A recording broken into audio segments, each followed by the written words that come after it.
Hello everyone, welcome to The Devil's Advocate. Today I'll be showing my conversation with Mr. James Zimmerman. He's a lawyer who has been living in China for over 3 decades. He's the partner of the Beijing office for the international law firm of Loeb Loeb. James has also been a chairman of the American China Chamber of Commerce for 4 terms. So let's start by how did you decide to go to China in the first place in the 90s? Any special connection? Well, I studied Deng Xiaoping's four modernizations Yeah. when I was a graduate student and saw that the sense of energy in mainland China was something that I felt would be a great place to work and a lot of opportunities. So when I went to law school after a graduate program, I decided that I was going to focus on international issues. And for the first 9, 10 years of my practice, I was working in the United States, developing a practice that focused on international issues, mostly in China. And over time, I started traveling quite a bit. I started my practice in 1988. And for the first 2 years, it was a little slow because of issues in Tiananmen. But Yeah. starting at around 1991, a lot of business was returning to China, and so I found myself traveling, 6, 7 times a year from the U.S. Because I was working in Los Angeles to China, and then finally in 1998, the law firm I was working for at the time, Morrison and Forrester, sent me over to be the first lawyer in their office in Beijing. And we just received a license, so I moved over, and since then, I've been in Beijing since. 30 And years. it's been just an incredible experience to be on the ground in China. Yeah, I guess must be witnessing all the changes happening right in front of you.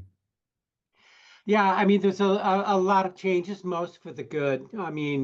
One of the things I give China a lot of credit on is that they've been very receptive to ideas on new laws and new regulations and building institutional capacity within agencies. And one of the things that the American Chamber of Commerce and other organizations have had a lot of involvement on was with legal exchanges and being invited to provide comments on draft laws. Back in 1998, one of the first tasks was for AmCham was to provide comments on the pending contract law. And I remember we, submitted a lot of comments, and they accepted about a third of what we had to offer.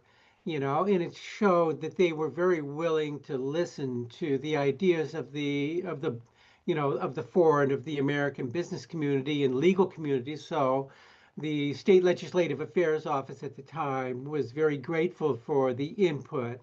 And since that time, 27 years later, we still, are involved, with, law drafting processes. It's a little more structured now, and you have public notice periods and so forth. But the foreign business community is still very much engaged in that process. And so we've seen a lot of changes over the years. So I've been very, very pleased to be part of that. And some of the changes are good, some of the changes are not so good. But overall, a view that the American business community specifically has a lot of opportunities, a lot of potential to capture markets, and then to play a role, in, developing the country and continue to develop the country. So, and the change is a lot of what has transpired in the last few years, at least in the last 10 years, for the most part, in my view, have not been altogether positive, but that may be just because of the geopolitical tensions, that we have been seeing. But overall, I do feel that it's still a strong environment, a good environment, and something that, if foreign companies are not in the market, their relevance may be in question, 5, 10 years from now. You wrote a book, The Peking Express, and there were reports last year about it being adapted to big screen. How was the progress? It's moving forward very well. I mean, the producers and the directors and myself have been working hard on coming out, developing the script, and we're very close to near completion on that. And then from there, we're in the process of moving forward with production, which, as I understand, is anticipated to begin in the spring. So it's moving on very, very well, and it's a story that that is, I think, is important for China as well as for those foreign communities that operated in China in the early 20th century. So the focus of the focus of the story is in 1923, and a lot of different things were happening.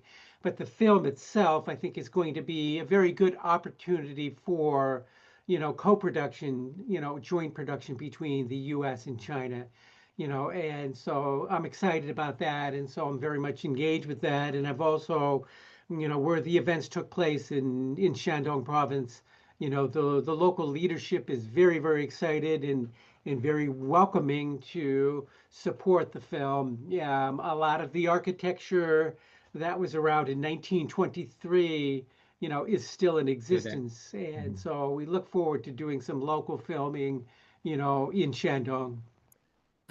Has the funding and the filming process be impacted by the up and down of the U.S.-China relationship? Yes and no. I mean, I think the U.S., has been supportive as well as the Chinese side has been very, very supportive. And the interesting thing is, I mean, the book is available in China. The English language book is not restricted in any way. So it's available in bookstores throughout China. It's online through Taobao, JD.com. So there's no It's a safe restrictions topic. on it. Yeah. Yeah, and then the Chinese version, which will be published by a Shanghai company, is coming out any day now. So, I mean, there's always a risk that the ups and downs may create issues, but I think that with the support from both governments, and that they see that the arts, the films, are a way that the countries can cooperate, and because it is a good story for both China as well as the U.S. and other foreign, countries that were involved in the underlying story. So we'll see what happens, but I don't think anyone on either the China side or the U.S. side will put the brakes on the project. Well, that's good to hear. Um, on Twitter, you mentioned you are a heavy critic of the U.S. decision to withdraw from the TPP.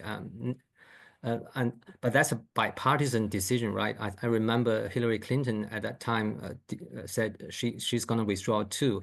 So, what's your view? How do you think that impacted the U.S. leadership role in the global trading network? I mean, I was chair of AmCham in 2015 and 2016 when the bilateral investment treaty and the Trans-Pacific Partnership were under negotiation. And it was a really good time for the U.S. in terms of its leverage that it had, because China wanted both the bilateral Yeah. investment treaty and they wanted to be part of TPP.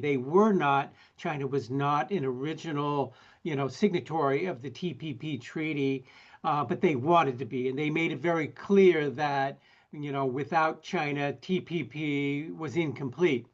So the U.S. was in a very unique position at the end of 2016 where they had, the bilateral investment treaty had been completed. They had the TPP was in the process, and China very much wanted to join. And there was other agreements that gave the U.S. some leverage, including a cybersecurity agreement. So the U.S. was sitting on all of this leverage, but then when the Trump administration came in, they basically abandoned all of that. Now, the What's their American business rationale? community at the time. What's the rationale given by the Um, administration? well, I mean, I think there was a sense that, Trump wanted to do things his way. He Yeah. wanted to, to get to be more strong-armed about, where he wanted the relationship. And so, He wanted to do a I mean, bilateral approach, yeah, I mean, not the international he approach. well, the bilateral investment treaty was bilateral, but he gave up on that. I mean, what he wanted, I mean, he was more focused, and the people around him wanted to impose, tariffs. They wanted to use the tariffs. But by giving up the bilateral investment treaty and by giving up TPP, China, I mean, the U.S. lost a lot of that leverage, and so we saw the shift that started in 2017 was more focused on, let's try to, really pressure China, try to negotiate this first phase agreement, which in effect was not really enforceable, and there was a whole thinking of decoupling, the whole talk about decoupling, and that never really worked. The U.S. never really got what it wanted, and fast forward to 2025, and we had lack a lot of leverage, and you could see that in the meeting between Trump and Xi Jinping, is nothing came out of that except an agreement to basically sit down and to develop more agreements and to come up with a framework, and Yeah. it's a very shaky truce at this time because I And mean it's not nothing. whatever Yeah, agreement Trump boasted that he reached basically is back to status quo. So basically, after all these months of turmoil, nothing improved, nothing changed in the end. exactly. I mean, if you can go even back further, the Chinese were buying airplanes, soybeans, beef, and everything 10 years ago, and we were the soybean farmers specifically were, China was their number one customer. That's gone. But now, there's, yeah, part of this truce, they're going to start buying, but I mean, how much are they really going to buy? I mean, I think we're still looking at a farmer bailout by the end of the year, so we're still like at the status quo. We really never have made a whole lot of progress, and I'm not just talking about this year, but even during the Biden years and the first Trump administration, where we've really not achieved what we want. Now, going back to the bilateral investment treaty, does the U.S. have leverage? Does the U.S. have the ability to try to negotiate an investment treaty with China? And I say yes. And part of that is because China needs that. They want a level playing field for Chinese companies. And the only way they can get that is with a bilateral investment treaty that provides for fairness of not just American companies, going into China, but also for Chinese companies going into the US. So the US still has that leverage if they want to use it. But in the meantime, you see China trying to capture markets outside of the US markets, and they've done a very good job at that. But the holy grail, though, is the US market. And so I do believe the US still has the leverage. But I mean, I think it's going to take some motivation on behalf, within the Trump administration to basically go back and look at the playbook from 2016. And I mean, they don't have to call it Obama's bilateral investment treaty. They can call it something else. They can just repackage it. They can rewrite it, and they can tweak it. They can make changes. But if the Trump administration was to negotiate a whole new bilateral investment treaty, I think that that's something that would be far more valuable to American business that really wants to capture and continue to capture the markets in China, and then the one-off purchase agreements, that were reflected in the first phase one agreement.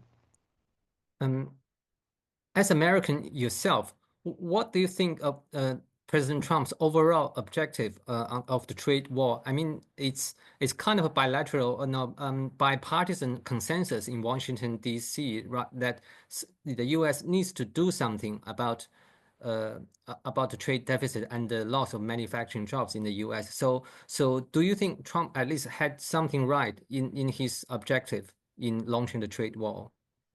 No, I think they're all very misguided on a number of areas. First of all, the trade deficit has actually ballooned during his administration. I mean, if you want to reduce the trade deficit, then you drive U.S. exports.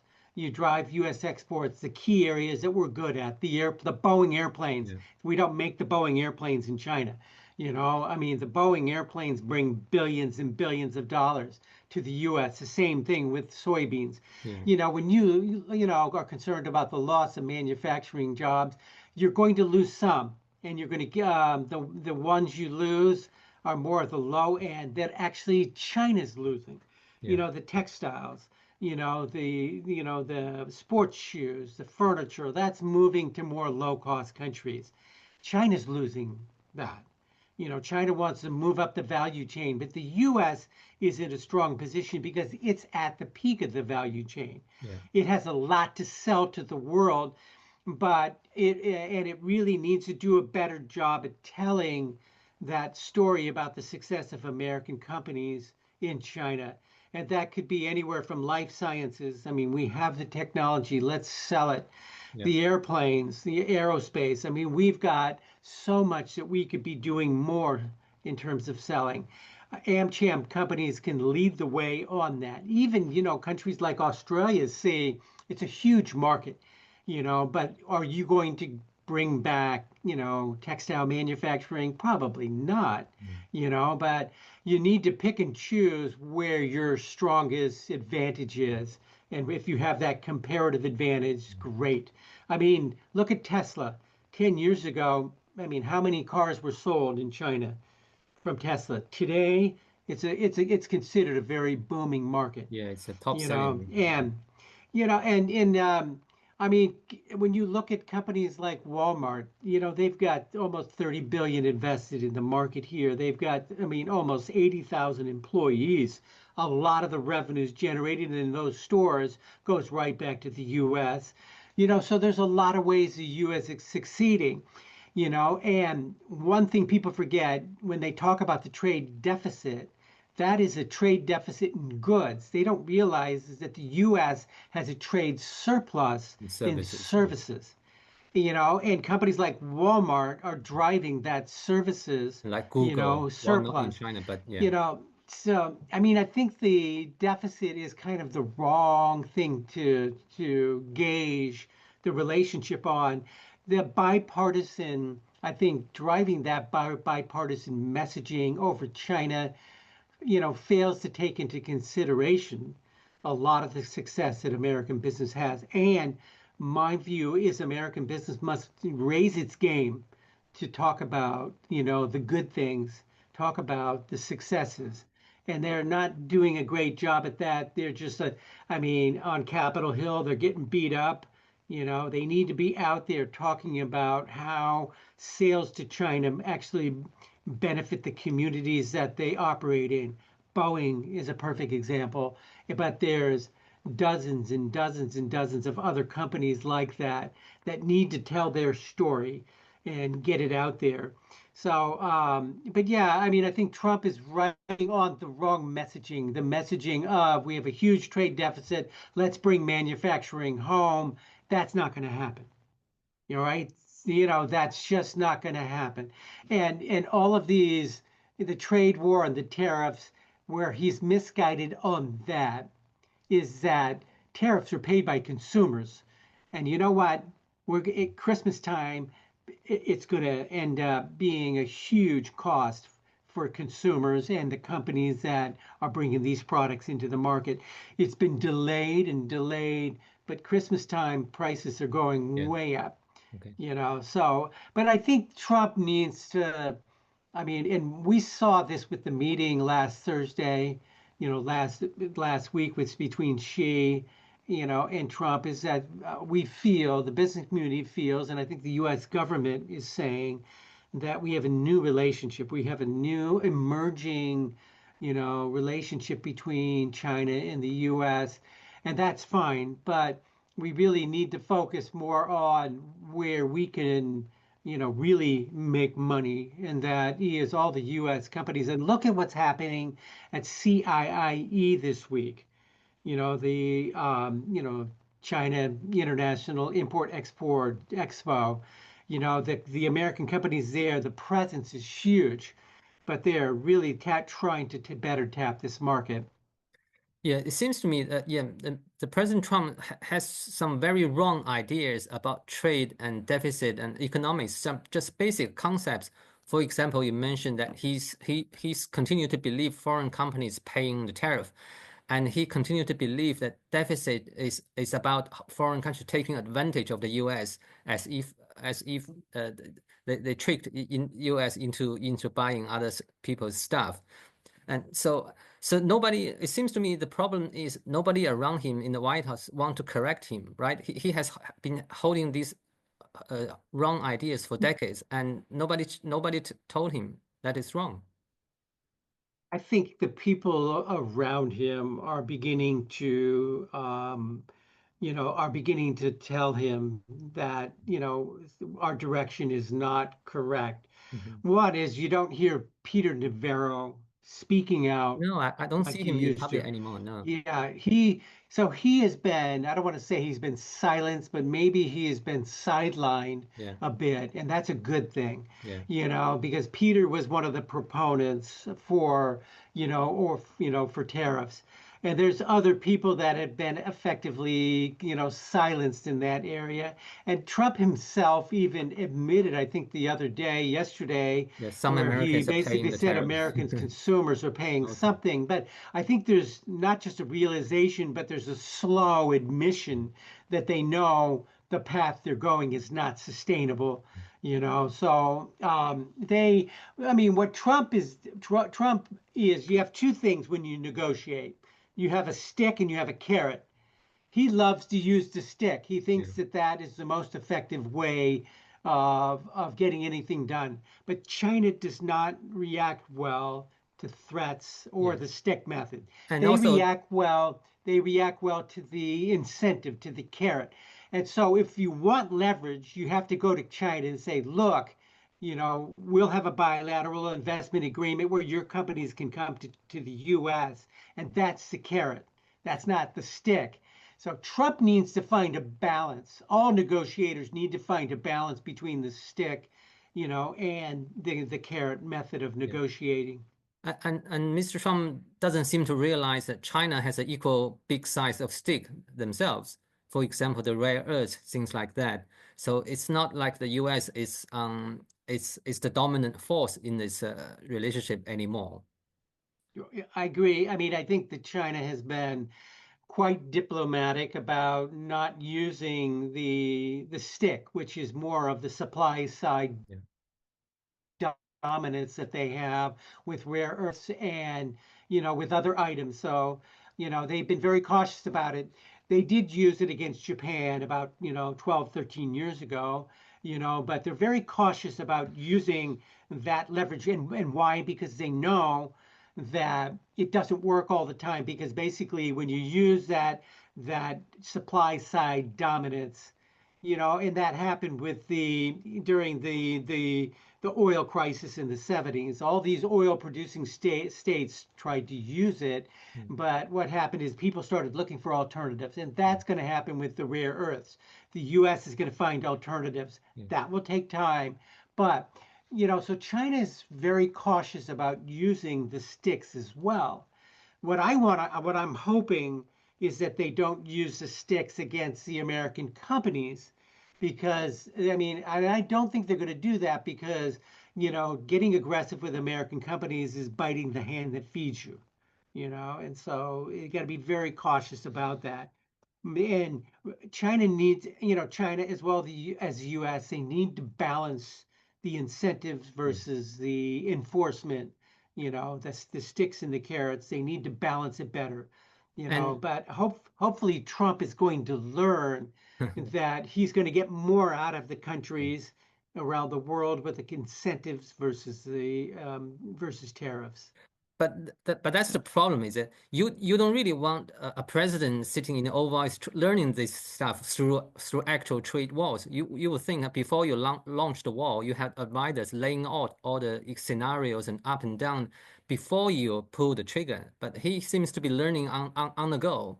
And in the meantime, the American consumers, American soybean farmers, everybody around the world, everyone got hurt by his Absolutely. learning I process. mean, right, you're on point there. It's like he's making this stuff up as he goes. He's learning as he goes. But, he had this, I mean, the same issues in the first, his first term. And it doesn't make sense. I mean, he talks about now about using allies against China, but he's burnt every bridge with all of his allies. I Yeah. mean, why go after Canada?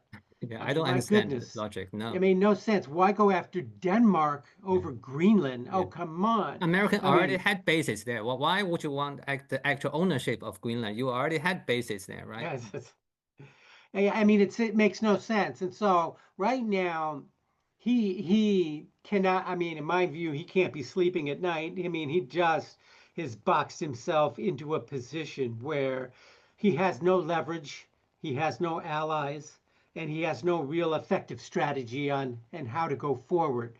And so, trying to be buddy buddy with Xi Jinping, I can guarantee you, he has no respect from them. Well, if you look at the body language last week at the summit, obviously Trump was trying to buttering him up, but Mr. Xi is playing very cool, kind of rejecting his advances. Exactly. I mean, it was almost embarrassing to watch. On China's side of the table, you had true professionals, Yeah. and they were very professional. And I mean, Trump. You saw the TV show that he was trying to show off some kind of a photo on his phone, Yeah. which I thought was a little bit kind of weird. It might have been, well, whatever photo he Yeah. showed, could be his kids or his grandkids or whatever. It just wasn't very professional the way he was doing it. And so, I mean, just the outcome of that meeting, you have to say to yourself, it's just that, we're on the losing side here, with this strategy. And he has no effective strategy on what next to do and realizes he doesn't have the leverage that he really should have. And And again, he should be going, his team should be going back and looking, at what took place in 2016. yeah, that seems to me yeah, as you mentioned, if you look at the Chinese team, most of them are actually educated in the West, have graduate degrees in the Western universities and speak fluent English. And on the American side, nobody can speak Mandarin, of course. And it seems that the Trump administration that desperately needed some talent that has deep background in China or with deep knowledge of China, and they are lacking that. I mean, I agree with you.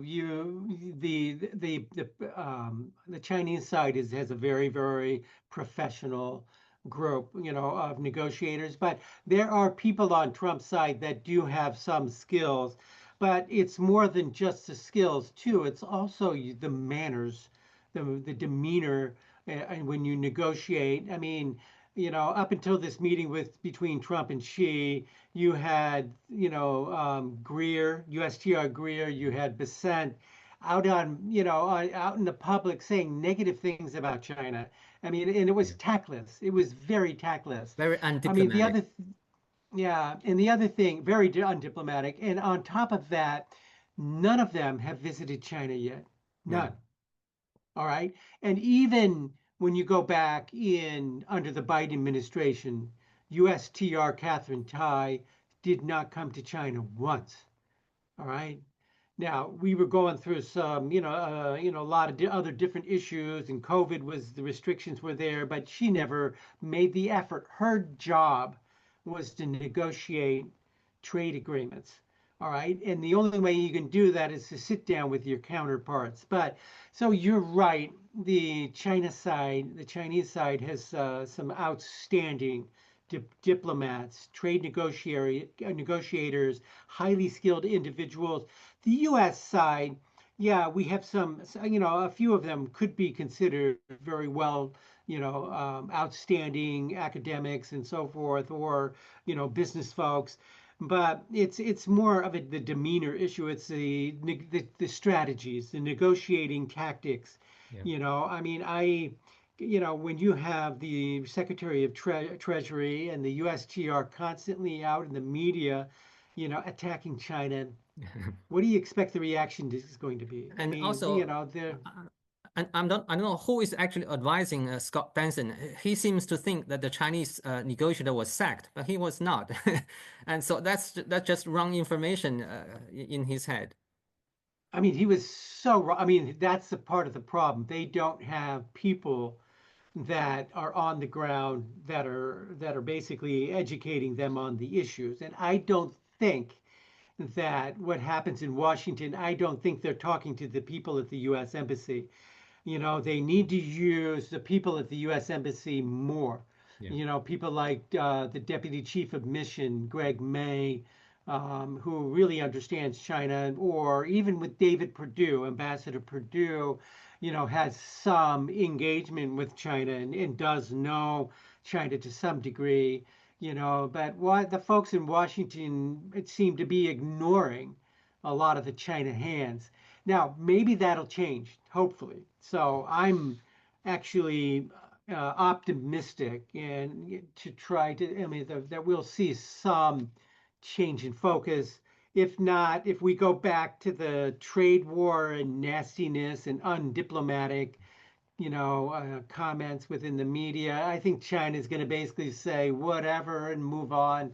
It has, they're, And and also, it you know, seems to me that the U.S. doesn't really have moral high ground when it comes to export control. I mean, the U.S. actually extradited the Huawei's chief financial executive at the time, Meng Wanzhou. So that's exactly the export control long arm law that U.S. is complaining about China's doing now. China is basically learning from the master, is it? absolutely. I mean, the U.S. has no right to complain, about China's reactions. It's purely that they're reacting, in response to sanctions and tariffs imposed on the U.S. I mean, I think China has been very diplomatic throughout the last 9 months, and they never imposed tariffs initially. It was always in reaction to whatever the U.S. was doing. So, and China has been looking for off ramps, looking for ways to de-escalate. But every time they extended an olive branch, then Besant and Greer were out there hitting back publicly, making some very negative comments.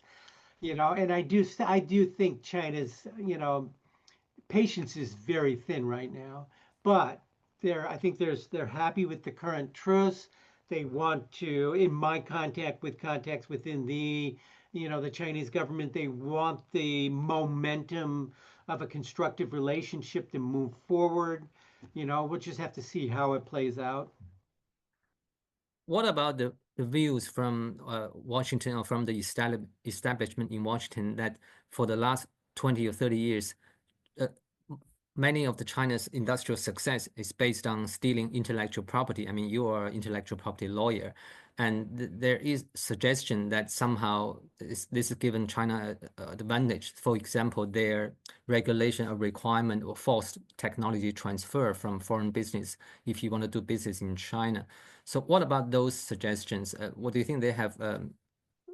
In comparison to 30 years ago, China has come a long ways in protecting intellectual property rights of both, foreign and Chinese companies.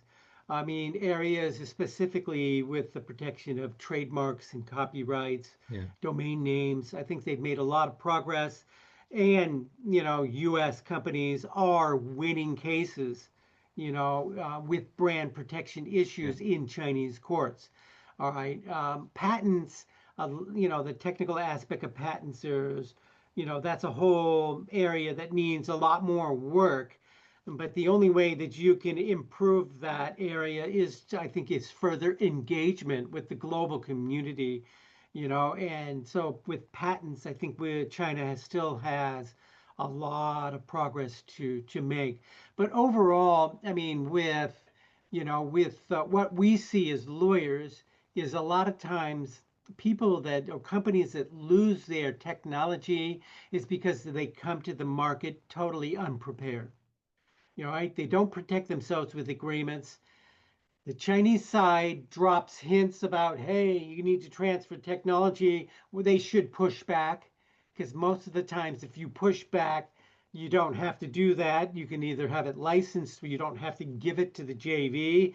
So I think there's a little bit of fallacy about exactly being pressured. And usually the pressure is, the support of the government. Yeah, there may be some benefits for actual transfers, but if you're really concerned about protecting your core technology, you need to push back. And so we see, as lawyers, we see people that lose a lot of their intellectual property is because they let their guard down, and that's unfortunate.